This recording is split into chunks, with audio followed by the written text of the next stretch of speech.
Денеска започнаа работите околу изградбата на фекалната канализација за жителите во селото Бање, општина Чешиново, Облишево.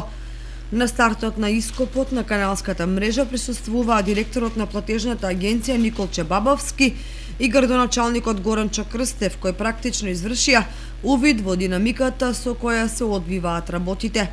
Вкупната вредност која ја кофинансираме од страна на владата на Република Северна Македонија преку програмата за рурален развој и Агенцијата за финансиска поддршка во земјоделството и руралниот развој изнесува 6,9 милиони евра и 16,9 милиони евра и воедно со ова решаваме проблем на отпад на фекална вода преку 300 жители кои за прв пат добиваат нормална по проект фекална канализација. Градоначалникот Крстев нагласи дека ова е трет канализацијски проект по претходните два во Спанчево и во Соколарци кои се во тек на реализација. Чест ми е и гордост ми е тоа што го обеќав пред мојата кампања и сега го исполнувам. Значи почнавме село Соколарци, село Спанчево, дојдовме до село Бање.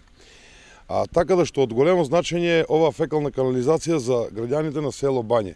Со изградбата на фекалната канализација ќе се реализира уште една значајна придобивка за жителите на Бање, бидејќи ќе им се подобрат условите за живот, а тоа ќе ја намали миграцијата село-град, но и иселувањето од државата.